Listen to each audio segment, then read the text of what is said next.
Jesus oramos. Amém. Graça e paz, queridos. Chega para cá.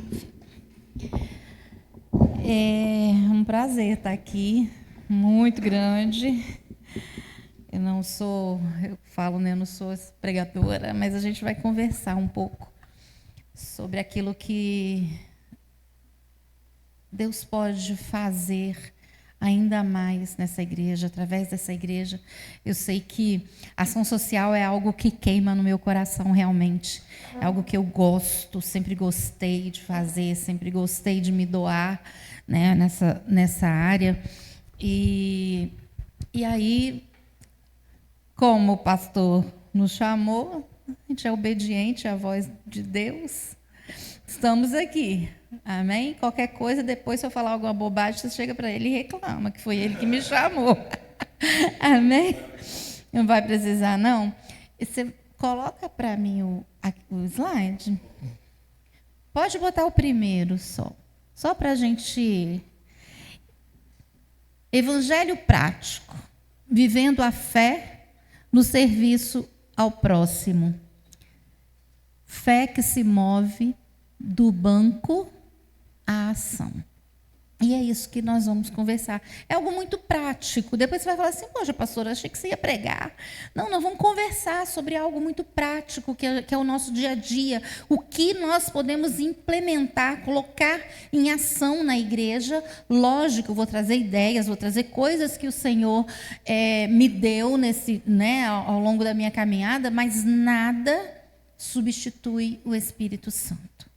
Aquilo que o Espírito Santo colocar para que cada um faça, para uma direção da igreja, sigam à risca, porque dá certo. A melhor coisa é você ser obediente, sabe? Você pode olhar e falar assim, poxa, legal, pastora, gostei disso aí que você falou, mas será que vai atender a esta comunidade? Então você vai orar. E o Espírito Santo vai dar a estratégia certinha de como fazer. Como, sabe, pegar essa ideia e esmiuçar ao máximo possível para que a sociedade, para que a comunidade lá fora seja alcançada. E aí o pastor falou exatamente em 2 textos, né? De Atos e de Tiago, e a gente não poderia deixar de colocar Tiago nesse texto, porque Tiago fala muito bem. Então, Tiago 1:27, se você quiser abrir, Tiago 1:27, ele fala que, não está no slide, eu não coloquei, pode deixar aí mesmo. Tiago 1:27, ele fala, a religião pura e imaculada para com Deus, o Pai, é esta: visitar os órfãos e as viúvas nas suas tribulações e guardar-se da corrupção do mundo. Então, visitar os órfãos e as viúvas e guardar-se da corrupção. Hoje em dia, normalmente, quando você pergunta para uma pessoa assim, qual é a sua religião? Aí ela fala, uns falam, né? Eu sou católico, eu sou protestante, eu sou crente, né? Eu sou igreja batista, eu sou presbiteriana. Então, cada pessoa começa a falar o que é a religião que ela professa. Mas será que realmente Deus está importando com as placas, os títulos, aquilo que, sabe, a igreja é chamada, sabe, os crentes, isso, aquilo, os evangélicos? Será que Deus está se importando com isso? Com essa religião que você segue? Com certeza não, né? Porque aqui, na palavra, diz muito claro, essa é a nossa religião. Essa é a forma prática de nós exercermos a religião, fazermos com que a religião siga. Porque a religião é nada mais do que ligar. Então, religar. Então, quando você religa a sociedade a Deus, as pessoas, a comunidade junto para Deus, isso daí é uma forma de você praticar a sua religião. E também não podemos esquecer que a gente tem que fugir da quê? Da corrupção também do mundo. Quantas coisas erradas que a gente vê. Né? A gente vê tanta gente tentando fazer. Não, porque nós vamos ajudar. Acontece uma catástrofe, isso é muito comum, a gente costuma muito ver isso, né? Aí arrecada isso, arrecada aquilo, e alimento, água, e agasalho, e roupa e tal. Mas sempre tem alguém por trás querendo se promover com isso. Nesse momento, eu entendo que isso daí é algo que a gente precisa se guardar. Não estou dizendo que a igreja vai roubar, que a igreja vai fazer nada disso, mas às vezes é uma promoção, que muitas igrejas a gente vê isso, infelizmente. Elas estão querendo uma promoção, então por isso elas fazem. E isso não é o que o Senhor está dizendo aqui, esse tipo de religião. Né? E a palavra de Tiago ela é bem diferente, né, do que a gente às vezes escuta e a gente fala. E a igreja tem se preocupado com tanta coisa. Como o pastor falou aqui, se preocupa com muitas coisas e acaba esquecendo do essencial, que é cuidar de vidas, que é cuidar das pessoas, é trabalhar para que o reino do Senhor cresça. O reino precisa crescer, o reino precisa se expandir. E nós somos aqueles que precisamos estar dispostos a isso, porque nós não fomos chamados para ficar sentado nas cadeiras. Isso aí a gente escuta muito. Você não foi chamado para isso, você foi chamado para servir, você foi chamado para aquilo, né? Mas aí ali a gente até colocou, é fé que se move do banco para fora. Sabe? É do banco até a ação, ao serviço. E isso é algo que quando nós encontramos com o Senhor, isso gera no nosso coração. Porque aquilo que nós queremos para nós, sabe, nós precisamos querer para os nossos amigos, nós precisamos querer para a nossa família.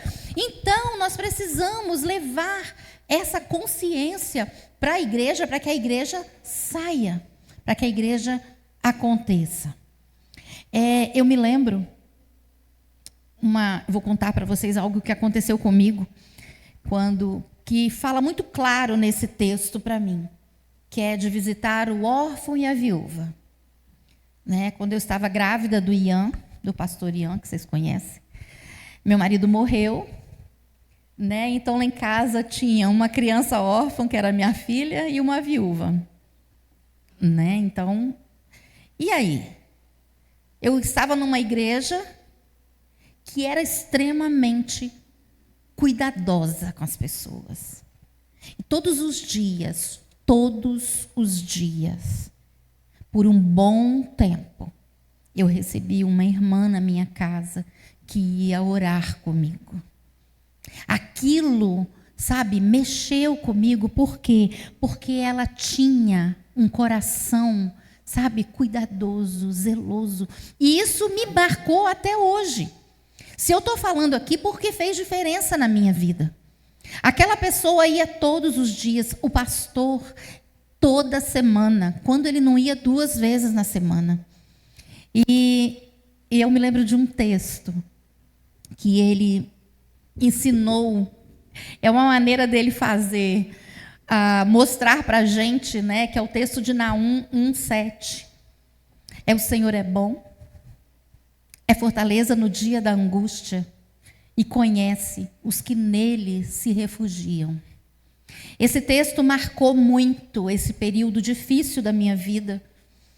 E o pastor ele ensinou esse versículo para minha filha. Ela não tinha 3 anos ainda, né, quando o pai morreu.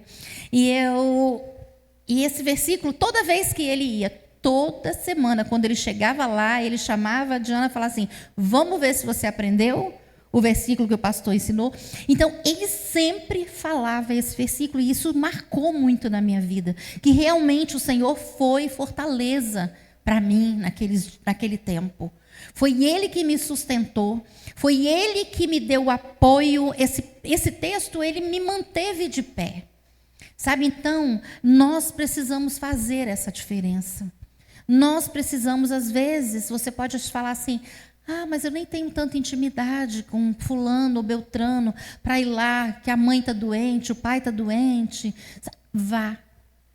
Só vá.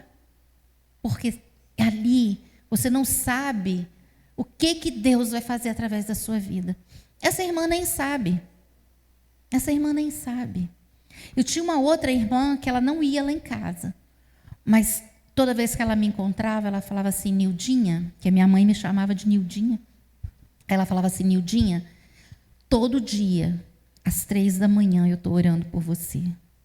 Essa oração me sustentou. Essa oração me deixou de pé. Então, como não fazer nada para o meu Deus, para as pessoas lá fora, se eu tive isso, se eu recebi disso, eu pude sentir na pele o que é passar por uma dificuldade tão grande e sentir o amor de Deus através dessas pessoas. A igreja me abraçou, a igreja me deu todo o apoio que eu precisava. Sabe, mas nós vamos dar continuidade ao texto de Tiago, e agora no capítulo 2, no versículo 14 a 18, é só um pouquinho na frente, é só um capítulo, fala, meus irmãos, que aproveita se alguém disser que tem fé e não tiver obras. Porventura, a fé pode salvá-lo? E se o irmão ou a irmã estiverem nus e tiverem falta de mantimento cotidiano, e se algum de vós lhes disser, ide em paz, aquietai-vos e fartai-vos, e não lhes derdes as coisas necessárias para o corpo, que proveito virá daí? Assim também a fé, se não tiver obras, é morta em si mesma. Mas dirá alguém, tu tens a fé e eu tenho as obras. Mostra-me a tua fé sem as tuas obras, e eu te mostrarei a minha fé pelas obras. E aí você pode até passar. Isso. São os 2 textos, né? Que a gente leu. Eu acabei esquecendo de pedir o irmão para passar. Os 2 textos que nós vimos. Então, assim, vamos ficar nesse daqui.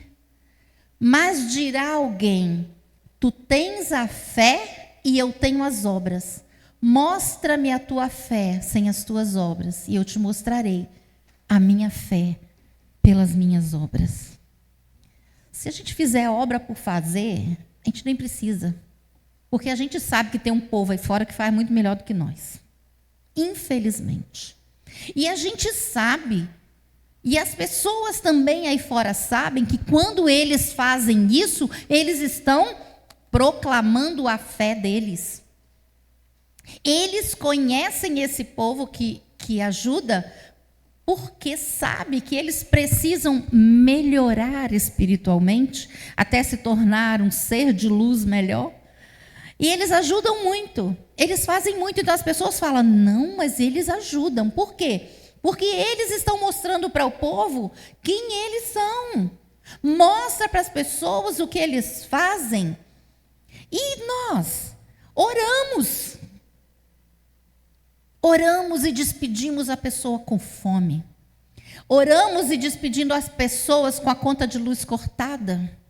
Oramos e as pessoas estão com frio e não têm um cobertor. Infelizmente, a gente vê muito isso. E aí, de repente, lá na frente, alguém ajuda, fala assim, viu? Nós oramos. Claro, Deus vai levantar pessoas para ajudar. Deus vai. Mas Ele vai cobrar da gente. Lembra lá naquele sermãozinho básico? Que diz lá, Senhor, você me serviu, você me viu nu, me deu roupa. Eu estava com fome, você me... Mas, Senhor, quanto que eu fiz isso? Eu nunca fiz isso com o Senhor. E o contrário também. Eu estava nu, você não me vestiu. Eu estava com fome, você não me deu comida. E aí? Sabe? Quando nós olhamos para isso, nós temos que começar a criar uma consciência tão grande, a ponto de nós olharmos e falar assim, meu Deus, a gente não pode continuar. O que nós estamos fazendo ainda é muito pouco. Eu não estou dizendo que a igreja não faça. Entendeu? Eu não estou falando que a igreja não faz. Mas o que a igreja ainda pode fazer além? O que nós podemos fazer além? E quando eu digo igreja, não digo apenas a comunidade fruto, mas eu digo cada um de nós. O que eu estou disposta a abrir mão para que o outro também tenha? Se eu tenho 2 casacos, o outro não tem nenhum, será que eu estou disposta a tirar um e entregar? Será que eu tenho 5 quilos de arroz na minha casa e o outro não tem nada, eu não posso partir no meio, 2,5 para um, 2,5 para o outro? Sabe, é esse tipo de coisa. O que eu, como igreja, estou fazendo? O que eu, porque é lógico que a comunidade aqui vai ser cobrada através da vida do pastor. Ele vai falar assim, eu mandei você falar para aquelas ovelhas lá, elas não fizeram não.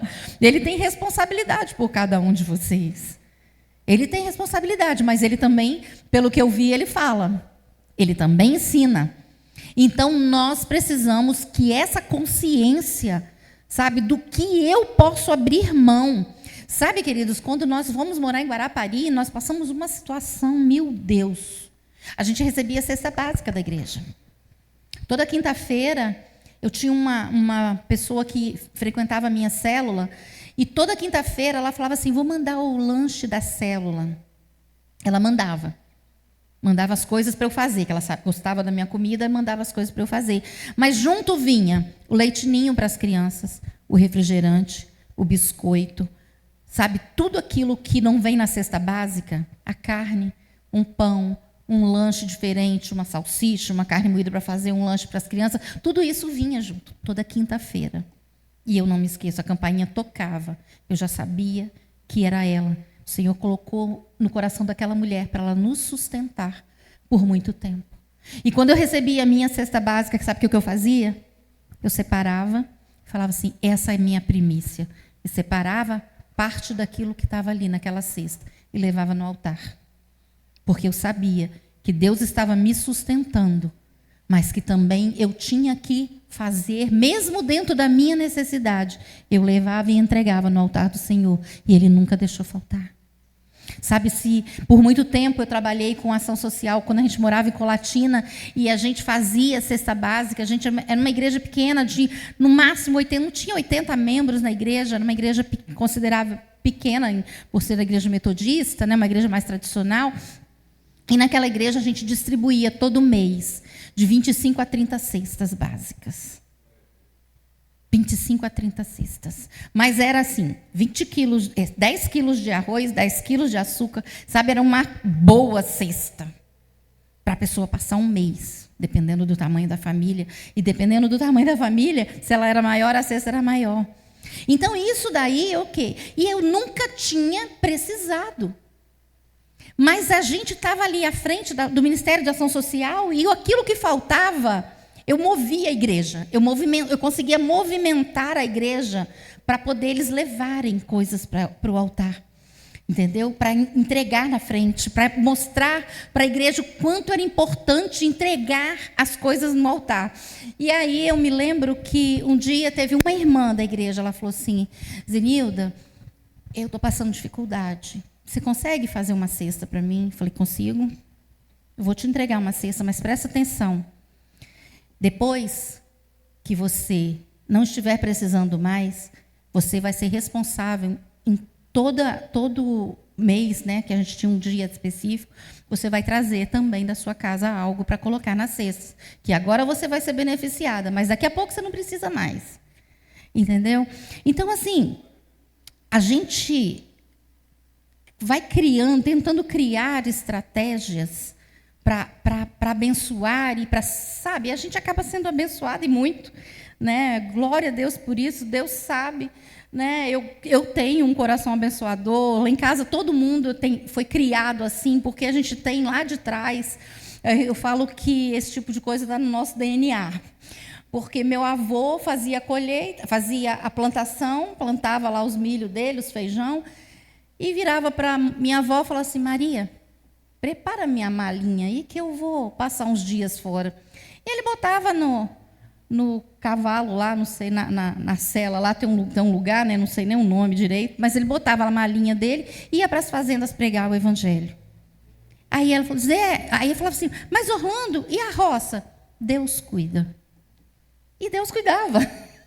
E aí vem meu pai e minha mãe, e com essa mesma coisa, minha mãe botar gente dentro de casa sem conhecer. Eu me lembro a última que ela aprontou, eu fiquei desesperada, eu já morava em Guarapari, eu falei, mãe, pelo amor de Deus, como é que a senhora botou uma pessoa que a senhora não conhece? Minha filha, eu conheci o menino no hospital. Ela fazia capelania, eu conheci o menino lá no hospital. Você acredita que o menino conhece todo mundo que era amigo do seu pai lá na roça? Eu falei, mãe, a senhora falou o nome das pessoas de lá? Falei, mãe, como é que a senhora sabe que se ele conhece mesmo? Conhece, menina, ele falou o nome de todo mundo também. Ah, eu conheço fulano, conheço... E eu com o coração apavorado aqui. E esse menino estava com um machucado muito feio na perna, ele ia precisar fazer cirurgia, aquela monte de coisa, ela botou o povo da igreja para orar, e o povo orando e tudo, o menino ficou bom, o menino foi embora, depois o menino aparece lá em Colatina, fala, dona Zilda, muito obrigada e tal. E a gente aqui, assim, preocupado. Mas era esse tipo de coisa, então eu cresci vendo isso. Então, acaba ficando meio que impregnado na nossa vida. Sabe, ela é costureira, minha mãe era costureira. Ela costurava e sobrava retalho. Aí perguntava para a pessoa, sobrou esse pedaço. Ah, dona Zilda, fica aí. Ela, tá bom, vou fazer uns tapetinhos. Tapetinho, nada. Sabe o que ela fazia? Ela pegava, isso aqui dá um calçãozinho. Aí fazia um calçãozinho para o menino. Isso aqui dá uma blusinha, fazia uma blusinha. Quando chegava em determinada época, Dia das Crianças, o pessoal que a gente fazia trabalho com as crianças, ela levava aquele monte de roupa. Aí, quando não tinha mais o que fazer, sobrava um pedacinho de pano, ela fazia um monte de emendinha assim, fazia isso aqui, fazia umas fronhas, sabe? Levava. Então, isso... Por quê? Porque a necessidade... Da comunidade onde nós ajudávamos, e de acordo com a necessidade a gente ia fazendo. Então ela sempre fez isso, e é um negócio que mexe mesmo com a gente. E aí hoje, eu quero falar o seguinte, o cristão que não se importa com o próximo, ele não pode ser chamado de cristão. Se puder trocar aí o slide. Uma igreja viva deixa marcas de amor, não é lembrada pelos cultos, mas pelos frutos que faz nascer na comunidade. Sabe? Não é o culto. O culto pode ser bom. Sabe? Recebi uma porção tão boa, que eu estou tão feliz. Mas o culto no outro dia acabou. Acabou. Mas será que você vai ser lembrado apenas porque tem um culto? Ou porque tem algo a mais na igreja, tem algo diferente? Essa igreja, ela se importa com o próximo. Essa igreja tem prioridade com as pessoas, sabe? E qual a atuação da igreja na comunidade? Se ela fecha as portas hoje, se a igreja fechar as portas, vai fazer diferença para quem? Para nós que estamos sentados? Ou a comunidade vai sentir falta? A comunidade vai olhar e falar assim, poxa, aquela igreja fechou, ela abençoava tanto o bairro, ela fazia tanta diferença no bairro, por que ela fechou? Será que nós vamos ser a igreja que vai fazer falta? Sabe, o que está precisando ser feito para que a igreja seja relevante nesse lugar? E oportunidades não faltam. Eu trouxe algumas coisas que a gente pode trabalhar para fazer diferença. Mas muito mais do que isso aqui, é aquilo que Deus colocar no coração de vocês. Então, ser cristão é se importar com o próximo. E é aqui que eu coloquei, que o cristão que não se importa com o próximo não pode carregar o título de cristão.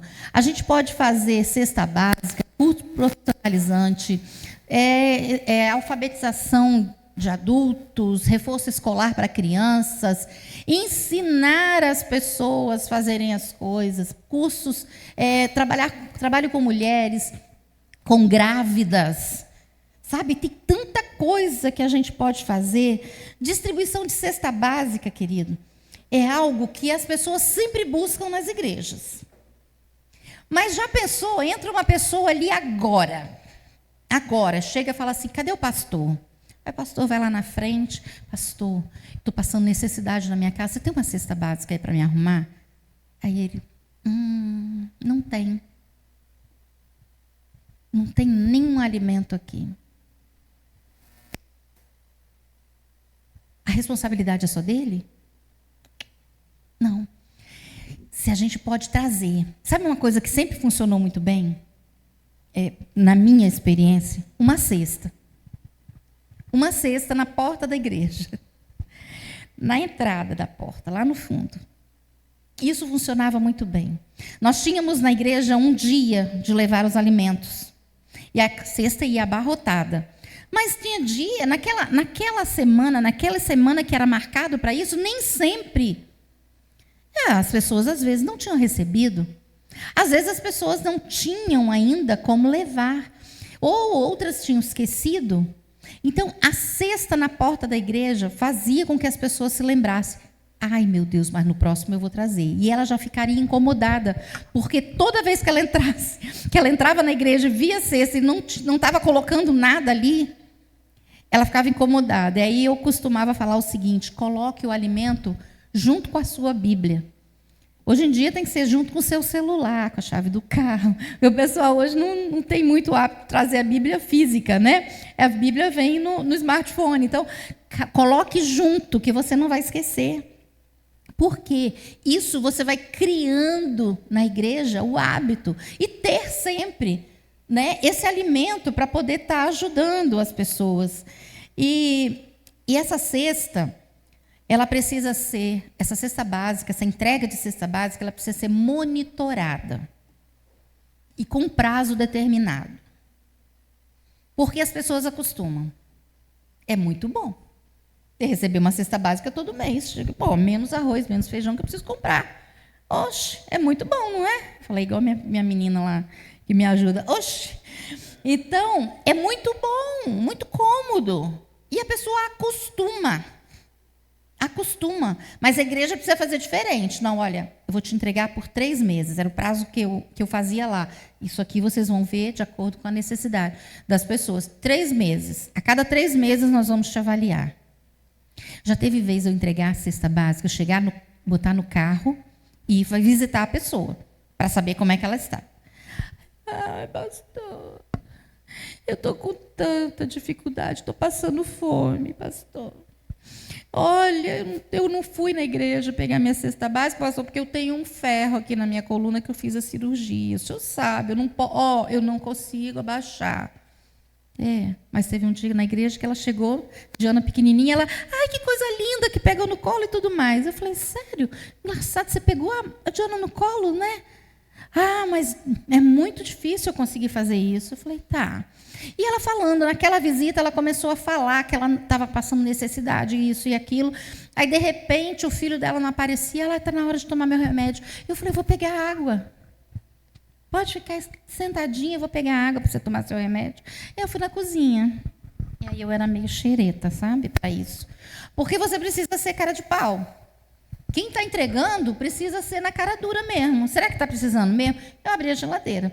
Tinha leite, tinha frango, tinha porco, tinha ervilha, tinha salsicha, tinha muita coisa além da água. Tinha suco, tinha muita coisa na geladeira. Eu falei, não está certo isso, ela não está com essa necessidade toda. Abri os armários da mulher, não aguentei não. A cozinha ficava para lá, ela estava lá na sala com o Everton e eu na cozinha futucando. Abri o armário da mulher, estava cheio de comida. Estava cheio de coisa. Ou seja, ela estava nos usando. Usando da nossa boa vontade. E a igreja não é assistencialista. A igreja leva o alimento. Quando ela leva a comida, ela tem que levar salvação, mudança de vida, transformação de vida para a pessoa. Entendeu? Ela não pode simplesmente, porque eu falei, aqueles nossos amigos lá que entregam para ser um ser de luz melhor, eles fazem isso muito bem, eles entregam. Mas nós não temos isso. Nós precisamos mostrar. E aí eu fui falar para ela, olha, a sua geladeira tem isso, tem aquilo. Ah, é porque eu recebi leite da fazenda. Tem o pessoal da fazenda aqui, que era um bairro bem carente. Então, o pessoal tinha uma fazenda lá que eles faziam distribuição de leite. O pessoal da fazenda trouxe leite. Eu falei, tá, mas você tem outras coisas. Ah, porque fulano trouxe. Eu falei, que ótimo. Então, dessa vez, você não está precisando da cesta, né? Dessa vez eu não estou precisando. Eu não tinha levado a cesta, estava lá no carro. Eu voltei com a cesta. Por quê? Eu pude ajudar outra pessoa. E aí, no final desses 3 meses, eu visitava e queria saber Por que você ainda não consegue pagar as suas contas, comprar as suas coisas? O que está acontecendo? Eu perdi o emprego. A gente ia atrás de emprego para a pessoa. A gente tem que ver a necessidade. Por que ela está precisando de cesta básica? Por que ela está precisando? Qual a necessidade dela da cesta básica? Eu me endividei, eu não tenho condições, eu perdi o emprego, eu estou ganhando menos. Algum motivo tem que ter. Então, no final de 3 meses, e aí, como é que estão as coisas? Já melhorou? Olha, fulano está precisando de trabalho, está precisando de alguém para trabalhar, você pode ir lá? Então, a gente conseguia trabalho para as pessoas, e quando as pessoas não queriam trabalho, as pessoas não queriam nada, a gente cortava a cesta. A pessoa não quer ir para a igreja, não quer Jesus. A pessoa não quer trabalhar, ela quer ficar recebendo só ajuda. Isso aí é o quê? É tirar do povo de Deus e entregar para uma pessoa que não quer Jesus, ela não quer trabalho, ela não quer nada. Ela só quer assistencialismo. Isso aí não. Infelizmente, a gente tem que olhar, porque o dinheiro do crente é Deus que dá. Mas também nós não podemos entregar o nosso dinheiro para qualquer um. Não, a pessoa está lá recebendo a cesta básica, sobra o dinheiro para a bebida, para o cigarro, para a droga. Entendeu? Então, assim, não, mas isso quem faz é o marido e a mulher está com dificuldade, a mulher está indo para a igreja. Ajudem. Pelo amor de Deus, não deixa de ajudar. Entendeu? Se a pessoa está buscando melhora, ajudem, continuem. Eu tive um caso de uma índia. A mulher, nesse mesmo bairro, eu não sei quantos filhos ela tinha, que eu já perdi as contas.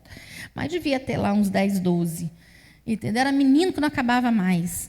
E pensa numa pessoa porca. Meu Deus do céu, o dia que eu cheguei na casa dela, tinha cocô de criança para tudo que é lado, tinha aquele monte de coisa, menino com piolho. Eu falei, olha, nós vamos... E ela estava devendo a mercearia desse bairro. Eu falei, olha, nós vamos te ajudar por 3 meses. E aí nós fomos ensinar o quê? Que a gente também fazia um trabalho paralelo nesse bairro com crianças. E aí nós ensinamos as crianças a escovar os dentes, a tomar banho, a lavar o chinelo antes de tomar banho. Tudo isso a gente ensinava. Tá com piolho, a gente comprava shampoo de piolho, para acabar os piolhos. Então, a gente cuidava nesse nível, sabe? E nós começamos a ensinar para essa mulher dicas de higiene, ensinar o que ela tem que fazer, que ela não podia morar daquele jeito.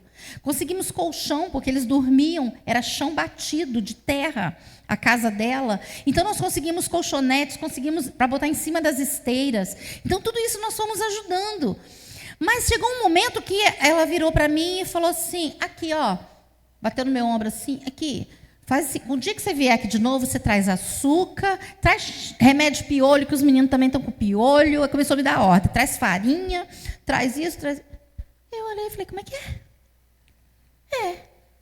Eu falei, tá, e a conta da mercearia? Você já terminou de pagar? Já, terminei. Eu falei, então agora cessou nosso compromisso com você. Agora é hora de você ajudar outras pessoas. Então, e a sua cesta vai para outras pessoas. Porque o motivo para estarmos 100% te apoiando com isso daqui era o quê? Para você pagar a dívida na mercearia. Você conseguiu pagar e agora você precisa se controlar. Vamos te ajudar, mas você não precisa dar ordem para a gente do que você quer que a gente traga. Nós vamos continuar te ajudando por mais um período até você conseguir se equilibrar, mas as coisas precisam ser diferentes. E a gente foi ensinando, e com essas crianças a gente trabalhava, a gente deu corte e costura na época, e datilografia. Então, pouco tempo, hein? Tem pouco tempo. Nós damos curso de datilografia, curso de manicure, de costura. Por quê? Não era para elas saírem para costurar, não.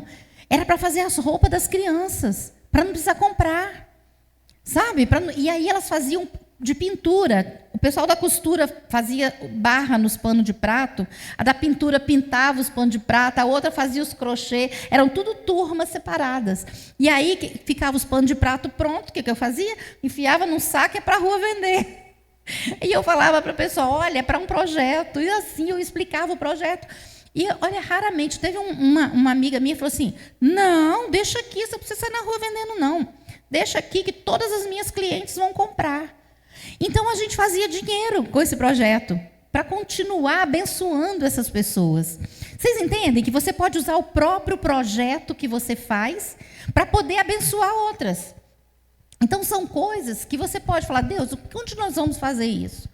Aonde nós vamos criar algo diferente? E o Senhor vai dar a estratégia. O importante é você fazer, é não deixar de fazer. Uma outra coisa também é a alfabetização de adultos e reforço escolar. Nesse mesmo bairro, nós fizemos alfabetização de adultos, e o dia que uma aluna leu na Bíblia e viu o nome Satanás, ela chegou indignada em casa. Ela falou assim, porque era tudo pautado na palavra, ela falou assim, como que pode ter um nome tão horrível desse na Bíblia? Eu achei escrito Satanás. Eu falei, sério? E tem mesmo. Está ensinando aqui que você tem que fugir dele. Entendeu? Então, assim, são experiências maravilhosas que a gente tinha. Idosas de 80 anos, aprendendo a ler para ler a Bíblia, que era algo que elas queriam. Crianças que já estavam praticamente reprovadas se continuassem no mesmo ritmo. E aí elas estariam reprovadas. Elas passaram de ano, todas elas. Tinha as professoras na igreja, a gente pode aproveitar. Sabe, professoras na igreja. Eu nunca fui professora. Nunca fui. Não fiz curso nenhum. Meu negócio era contabilidade. Mas eu me dispus a ir lá ajudar. Então, e o que eu sabia, eu gostava de português. Eu não gostava de matemática. Eu peguei lá e falei, vou ensinar português para elas. Então, a turma que já sabia ler, mas não sabia escrever direito, eu fui ensinar para elas. Entendeu? Então, assim, são experiências tão gostosas que a gente tem com essas pessoas, né, que a gente aprende com elas. Mas muito. Então, esse trabalho é muito importante, porque quantas crianças estão com dificuldade na escola, e às vezes nós temos professores, pedagogos dentro da igreja, que não estão colocando as suas profissões, porque eu acho que é o próximo, né? Mas daqui a pouco eu volto nas profissões. Vamos falar aqui. Um trabalho também de visitação com crianças. Visitação com as mulheres. Uma coisa muito bacana que quando eu era criança eu via minha mãe fazendo, junto com a Sociedade de Mulheres da igreja, era o culto, o chá da amizade. Elas faziam um chá toda semana na casa de alguém. Elas colocavam as xícaras na mesa e botavam um número embaixo da xícara, a xícara viradinha no pires. Aí, na hora de servir o chá, cada uma recebia um número quando chegava. Aí, na hora que virava a canequinha, estava lá o número. A pessoa olhava, era o número sorteado, porque o próximo culto era na casa dela. E isso valia também para os visitantes. Era um trabalho de evangelização, porque às vezes a pessoa não era crente. Nós tivemos conversões com isso.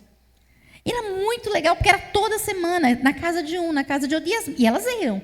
As mulheres da igreja iam, as visitantes iam. E era assim, uma maneira, porque o evangelismo e a ação social, eles andam juntos. Andam juntos porque lá no início nós não fazemos obras para sermos salvos. Nós fazemos obras porque somos salvos. E o amor de Deus está em nós. Sabe? Por isso. Então, são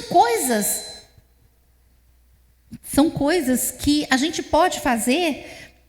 Outra coisa que era muito comum, o culto do bebê. O bebê nascia na igreja. Juntava a mulherada toda e ia para lá, para casa. Hoje em dia é mais complicado, né? Antigamente, criança nascia, chegou em casa, no outro dia você já estava lá fazendo visita. Hoje não. Hoje as mães preferem que as crianças sejam vacinadas, que elas se recuperem. E eu entendo plenamente, porque eu me lembro quando eu tive o Ian, encheu tanto a minha casa, que chegou uma hora que eu estava sufocada com aquele monte de gente. E eu entendo, né? É muito comum hoje a gente pedir um tempo. Então, respeitando esse tempo, faça um culto do bebê, pega uma mantilha. Cada irmã segura num pedaço da mantilha, bota o bebê ali dentro e começa a abençoar. Começa a abençoar aquela criança. Sabe, nós precisamos aprender a abençoar as crianças. Sabe um negócio muito bom? Trabalho Vou chegar lá na capelania depois, vou falar nisso. Depois eu vou lembrar. Deus quiser, eu lembro. E é esse tipo de coisa. Chega no final, você entrega uma Bíblia para a mãe. Está aqui, ó, a Bíblia do bebê. Essa Bíblia da criança. Você dá uma Bíblia de criança, do bebezinho. Por quê? A mãe vai ler para a criança. Ela vai fazer. E você vai ensinar. E ali você vai acompanhar essa pessoa. E acompanhar essa criança. E aí? Vamos trocar o slide? E agora? Sua profissão é para o reino? Então, compartilhe. Lá em 1 Coríntios, o finalzinho do versículo 31 do capítulo 10, diz: fazei tudo para a glória de Deus. Quando eu coloco a minha profissão na obra de Deus, a sua profissão, pode ter certeza, ela vai ser muito mais abençoada. Com certeza. Porque quando nós entregamos para o Senhor aquilo que nós sabemos fazer, aqui eu sei que é uma igreja de muitos músicos, né? Temos aí, ó, povo que gosta de cantar, que tem um vozeirão, que toca, o outro toca, ela que toca um monte de coisa também, não é? Todo mundo toca, todo mundo sabe fazer muito. Vamos botar uma aula de música aqui, de instrumento, de canto. Vocês cantam tão bonito. Todo mundo tem voz, aí se eu for cantar aqui, queridos, meu Deus do céu, vai ser um desarranjo, mas vocês têm voz. Vocês sabem, é colocar o talento que Deus botou na vida de vocês para a obra. Vamos botar quantas crianças tocam nas igrejas hoje porque aprenderam num projeto. Quantas crianças sabem tocar, sabem cantar, porque aprenderam, porque não tinha condições. Às vezes as crianças não têm condições. Mas eles vêm, não dão valor. Cobram um valor irrisório, R$10 por mês. Eu tenho uma bailarina na igreja, em aula de balé para a comunidade. Olha, custa R$10 e você tem que comprar roupinha. Pronto. Sabe, bota qualquer colanzinho, um shortinho de lycra, vai ficar muito bonitinho. E isso, o que vocês podem fazer? No final, vai fazendo isso durante o ano. No final do ano, monta uma apresentação. A apresentação dos músicos que aprenderam, das bailarinas que aprenderam a dançar, e faz um culto para convidar os pais. Chama os pais para verem as crianças cantando, tocando, dançando, e leve a palavra. Faz um culto de colheita. Colha os frutos daquilo que vocês semearam, daquilo que vocês plantaram. Sabe, isso é algo assim tão importante. Quando você trabalha com as crianças, os pais vêm. Eu me lembro que quando eu trabalhava, eu dava escola dominical para 90 crianças nesse bairro carente. 90 crianças. Eu dava escola dominical lá e dava na igreja. Eu falei para a igreja, não vai precisar. Tem muita gente na igreja que pode fazer. Lá nem todo mundo quer ir, porque é um lugar muito ruim de chegar. Eu falei, olha, na igreja vocês arrumem outro professor, mas eu vou para lá. E eu fiquei indo lá. E aí, num dia das crianças, eu resolvi fazer um almoço. Aí eu falei para as crianças, para a gente não ter que comprar descartável, não tinha dinheiro, né? A igreja, a gente fazia de tudo para arrumar dinheiro, fazia festa para fazer um monte de coisa, vendia as comidas para poder arrumar nas festas, vendia as comidinhas para arrumar dinheiro e tal. E aí, nesse dia, eu consegui doação, conseguimos um monte de coisa, fizemos comida para 100 crianças. Falei, vamos fazer para 100 crianças. E falei para as crianças, olha, vocês vão trazer o pratinho de vocês, para a gente não ter que comprar descartável, né, irmãos? Não tinha dinheiro. E o garfo ou a colher, tá bom? Tá bom. Aí, chegou o grande dia, marcamos, fizemos gincana, fizemos um monte de coisa com as crianças, deu o horário do almoço, começou a chegar. As crianças já estavam lá, aí chegaram os pais e os irmãos grandes, e todo mundo com os pratinhos na mão para comer. Eu tinha feito comida para 100 pessoas, 120 pessoas. Naquele dia, comeram a faixa de umas 300 pessoas. Deus fez uma multiplicação que vocês não têm noção. Quando eu olhei o povo chegando, aquele monte de gente chegando no espaço que a gente tinha um pátio grande. Eu falei, meu Deus do céu, as crianças chamaram os pais. As crianças chamaram os pais, os irmãos mais velhos, o vizinho que não frequentava veio também. E praticamente o bairro inteiro chegou lá para comer. E eu tinha levado uma senhorinha para fazer comida, e mais o pessoal, e as irmãs já estavam malucas com ela, que ela falava, não, comida não vai dar, comida não vai dar, comida não vai dar, ela era pequenininha. E as irmãs, Nilda, o que eu vou arrumar? É muita gente, é muita gente. Eu falei, vai dar. O Senhor multiplicou pão e peixe, não é aqui que Ele não vai multiplicar. Nós vamos orar e vai multiplicar, e vai dar.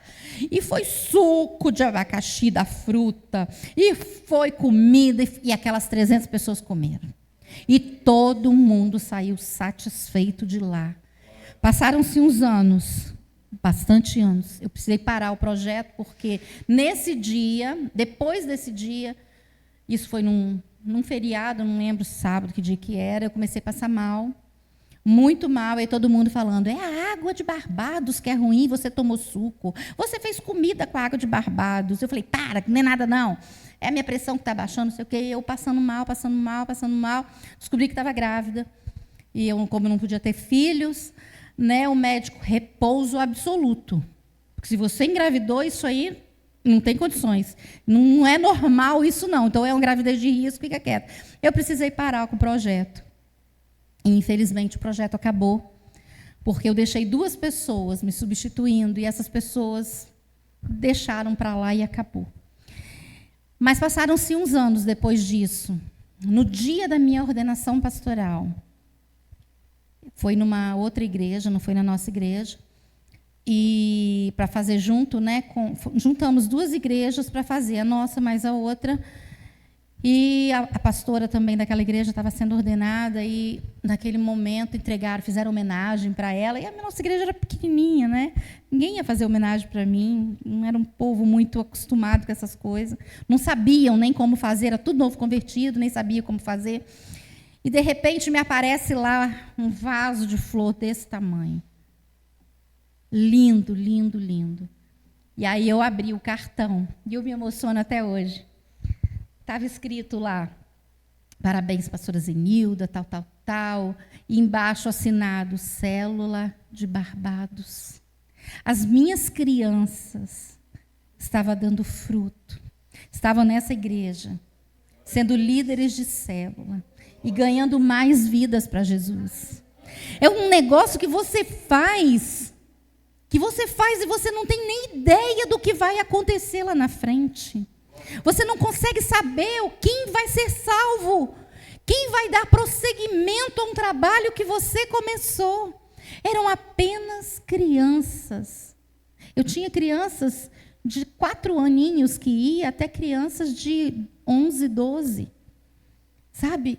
E ali, quando eu recebi aquela homenagem das células de Barbados, Barbados é o nome do bairro, sabe, eu chorei muito, muito, e agradeci muito a Deus pelo tempo, sabe, que Deus fez.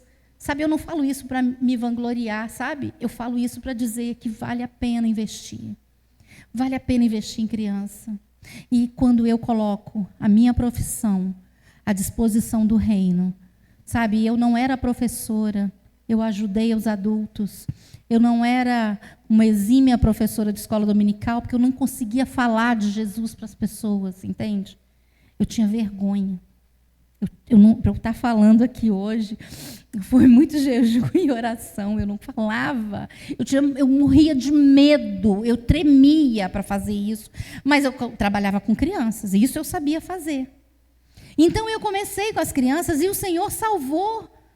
Sabe, as famílias sendo salvas através daquelas crianças.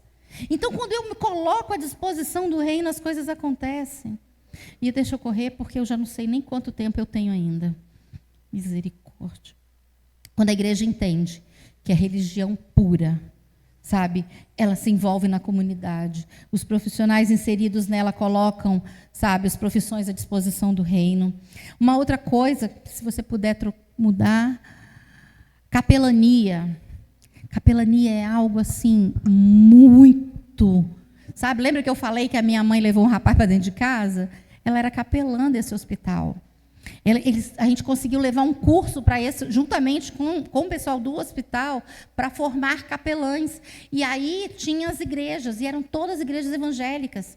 E aí, cada semana tinha uma igreja, cada dia tinha uma igreja. Então, era um rodízio de igrejas, e a minha mãe fazia esse trabalho juntamente com outras mulheres que iam, homens, né?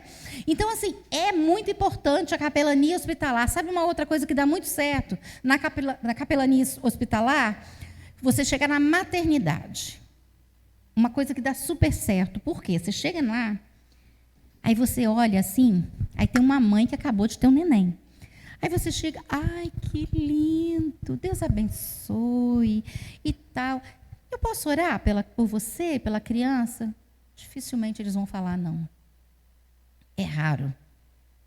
Pode ser que hoje em dia as coisas tenham mudado muito. Mas as pessoas falam, pode. E você vai chegar e você vai consagrar essas crianças ao Senhor.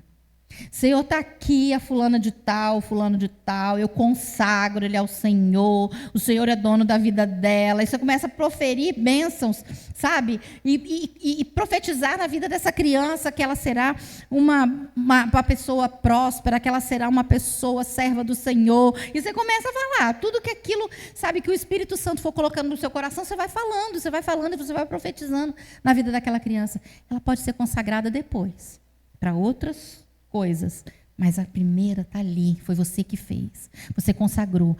Um dia essa palavra volta para essa criança, você vai ver o fruto daquele trabalho que você fez. É um negócio muito interessante. Capelania escolar, você pode acompanhar tanto as crianças, né, os adolescentes, como a família, que muitas vezes a gente vê adolescente querendo até bater em professor, né? A gente vê muito isso. Então, você pode acompanhar, e as famílias às vezes apoiam, né? Você pode acompanhar a família, você pode ajudar. Às vezes a criança está tendo dificuldades, você pode procurar alguém na igreja que seja, sabe, professor que possa ajudar, ensinar, faz umas aulas particulares sem cobrar, entendeu? Capelania funerária.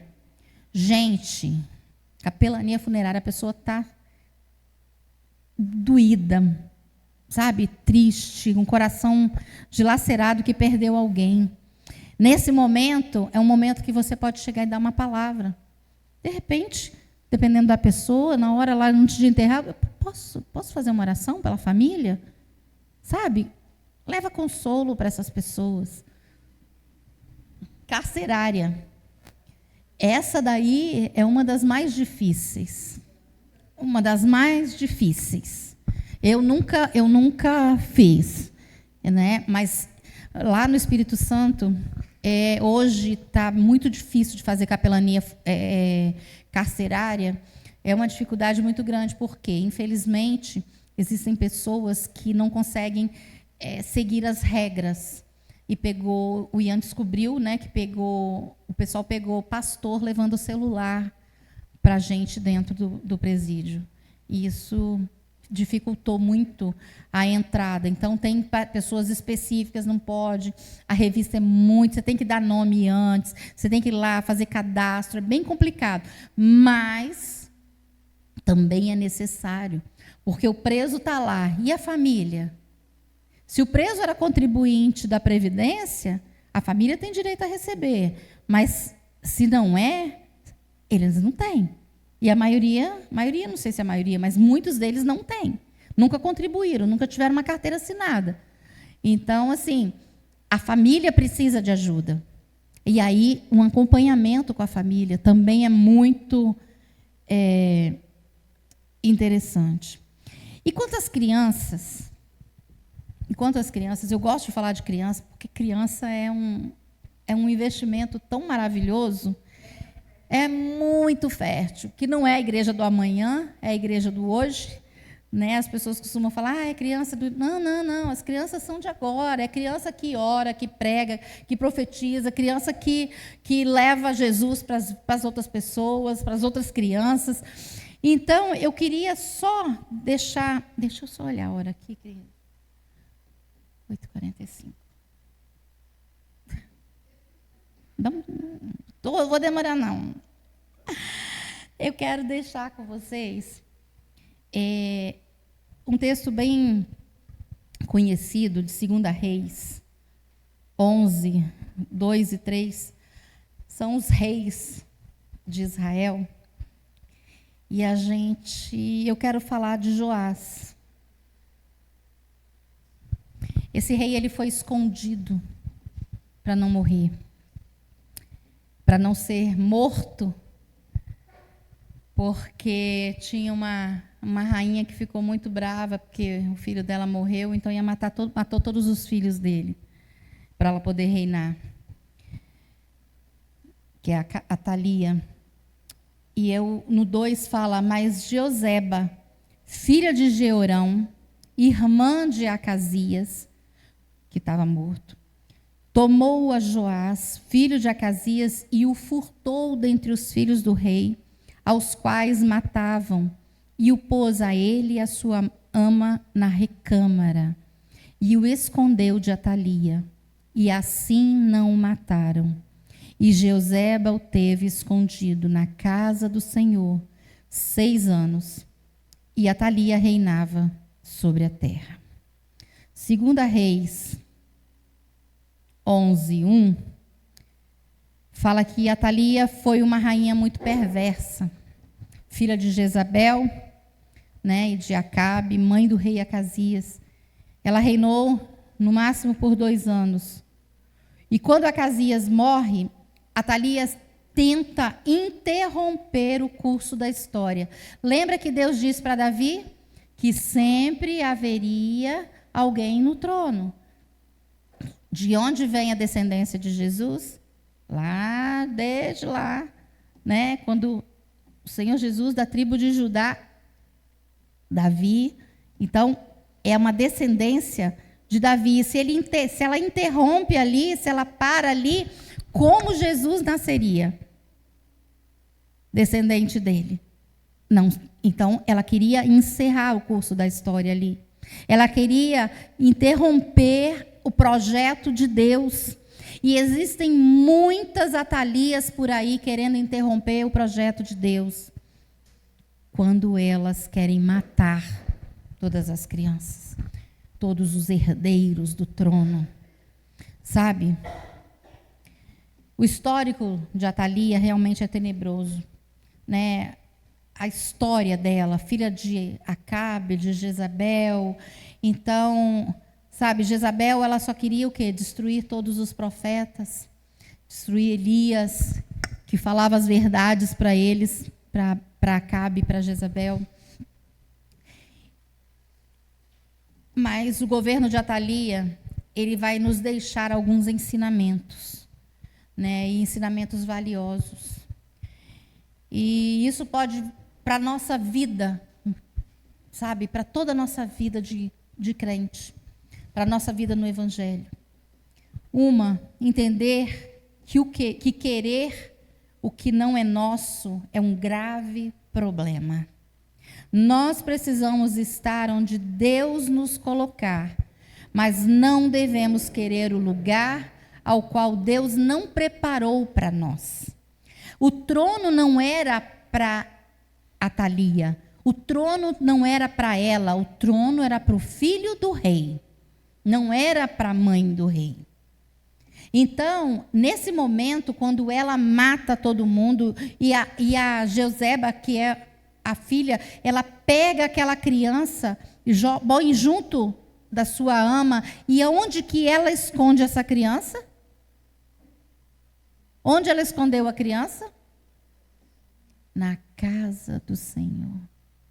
Ela escondeu o futuro daquela nação.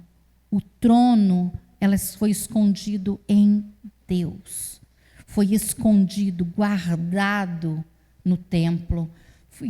E as pessoas hoje, muitas buscam poder e elas perdem o propósito para que foram chamados.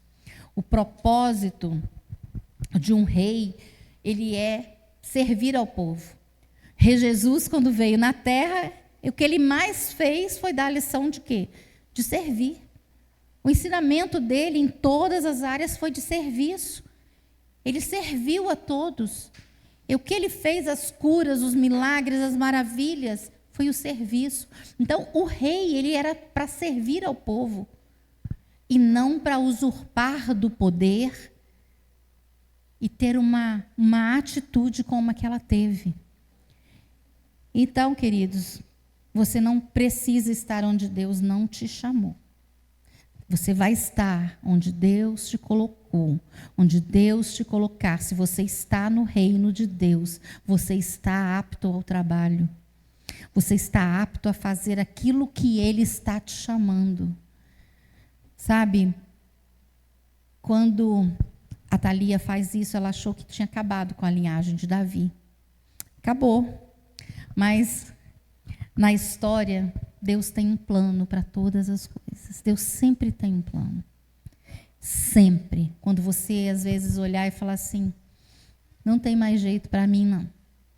Pode ter certeza que Deus tem um plano. E Ele vai dar o escape. E, no caso, com as crianças, se você não gosta de trabalhar com crianças, às vezes, quando a gente não gosta, Deus bota a gente mesmo.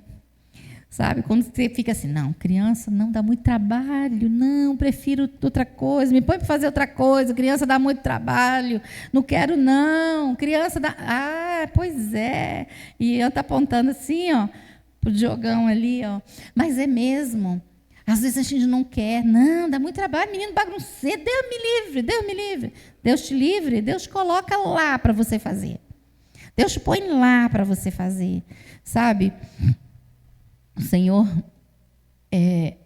O Senhor da história, né? Ele nunca vai permitir que o plano da redenção não seja cumprido. Sabe, na história, a gente vê tantas vezes reis, né, tentando, na história em si, né, crianças que Moisés ia ser morto, mas Deus deu um escape. Não é isso? Deus não deu escape? Quantas vezes nós podemos ver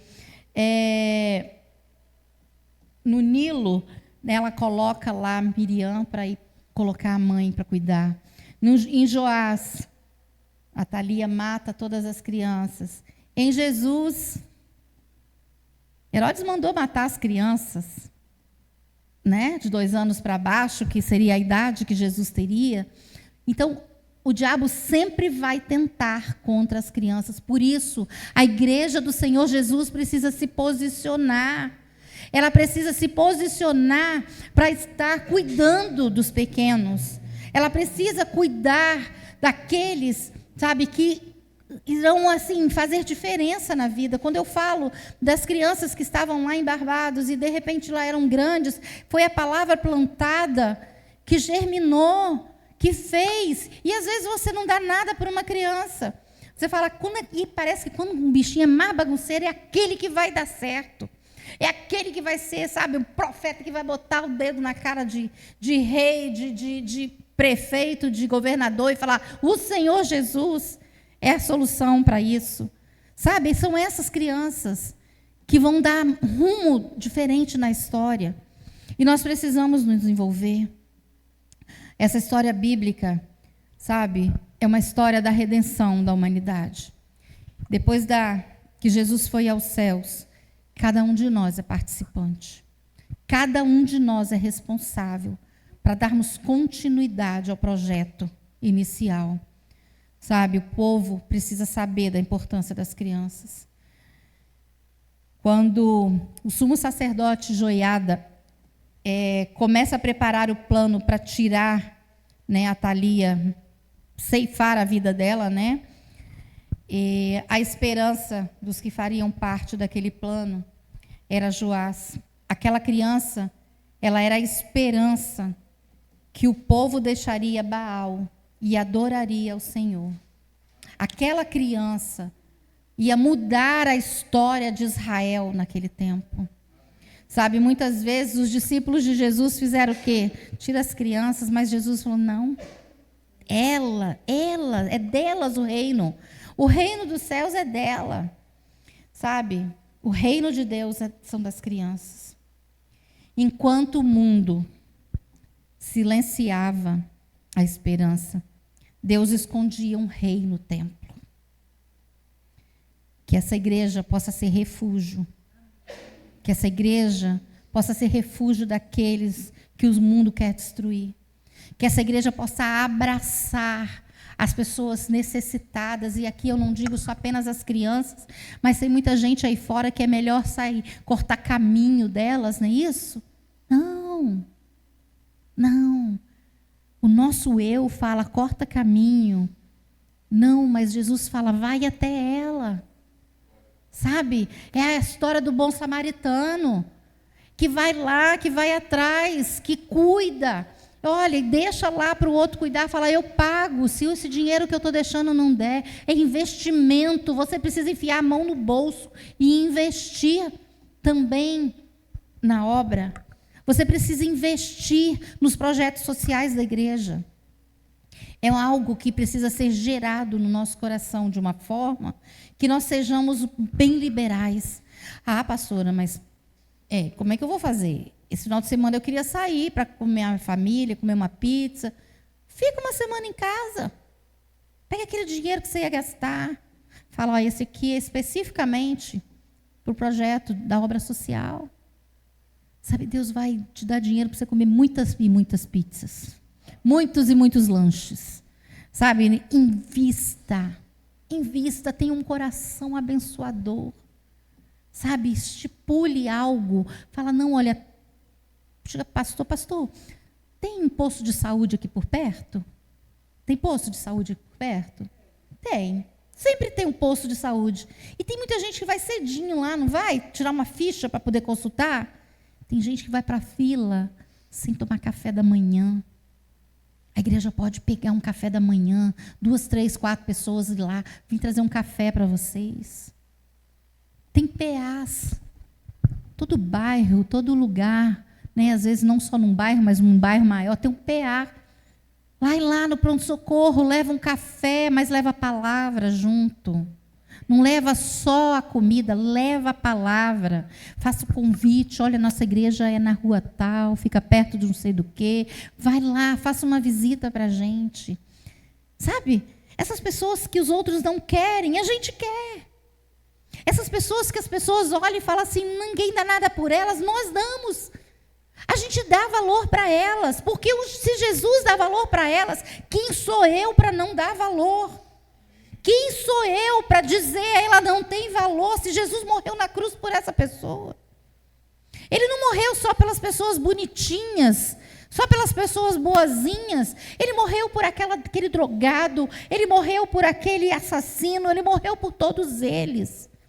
E, infelizmente, nem todos estão reconhecendo o sacrifício dele na cruz e o aceitando como Senhor e Salvador da vida deles. Mas quem somos nós que não estamos levando a palavra para essas pessoas? E muitas vezes a palavra é levada quando nós levamos um copo de café e um pão com manteiga. Não precisa sem ser muita coisa. Um pãozinho com manteiga e um cafezinho. Se tiver um leitinho, bota um leite. Se não tiver, não tem problema. Quantas vezes nós podemos fazer coisas que as pessoas vão olhar e falar assim, esse pessoal é diferente, né? São uns crentes diferentes.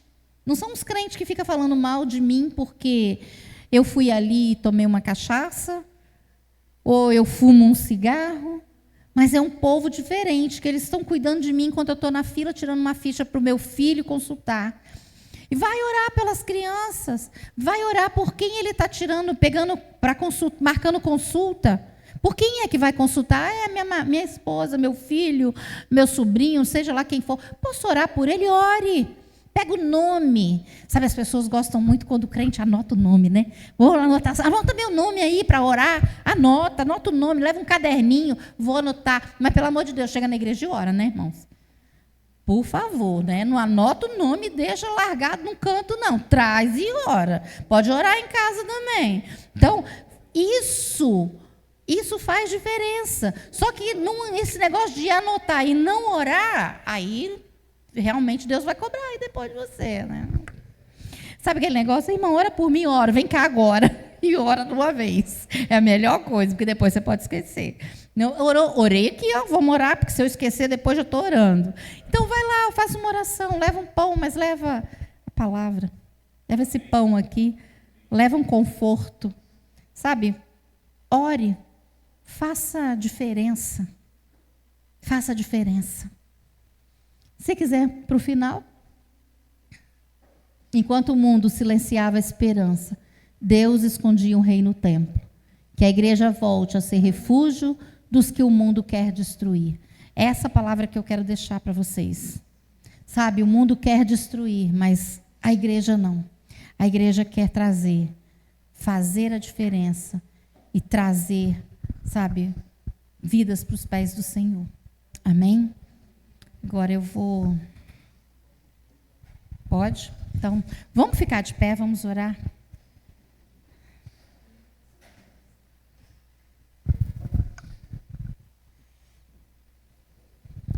Eu queria que você, nesse momento,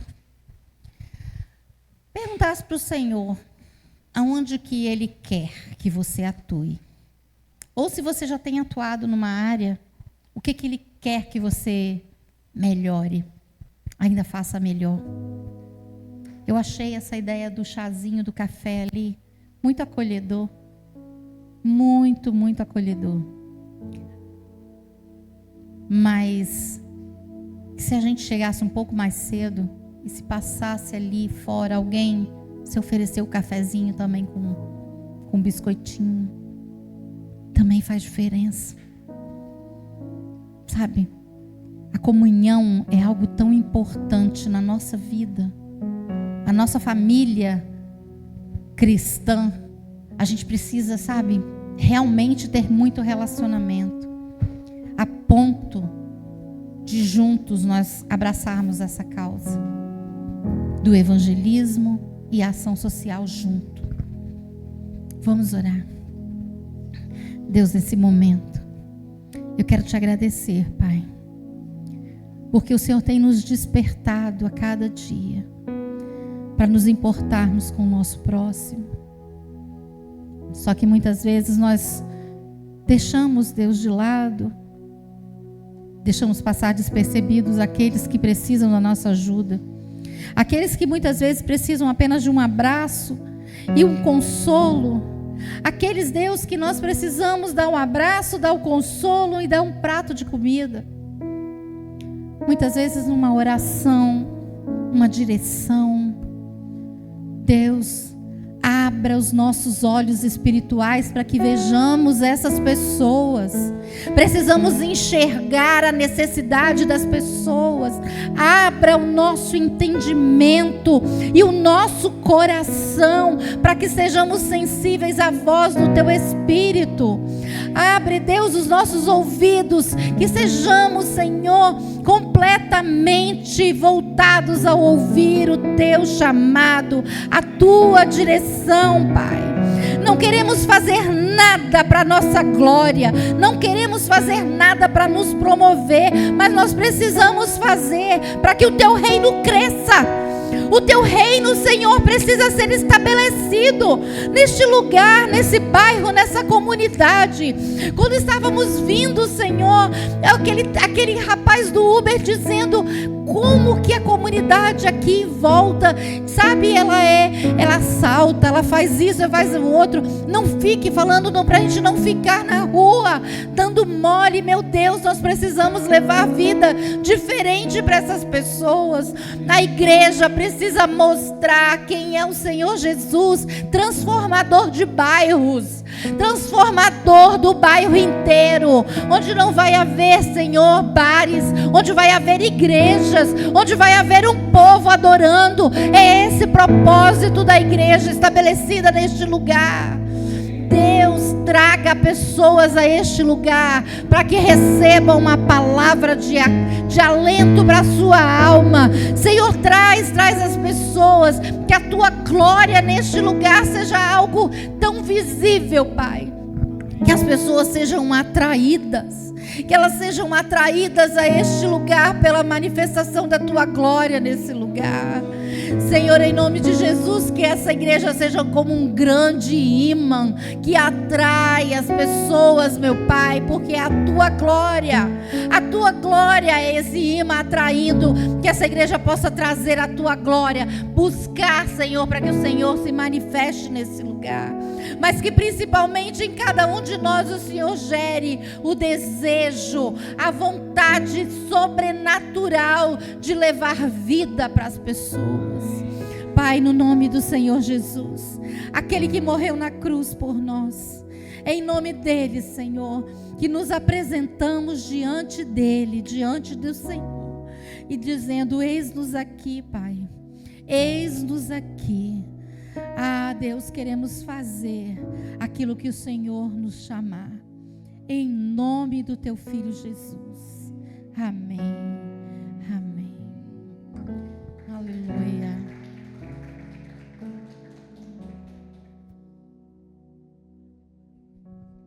E gente, boa noite.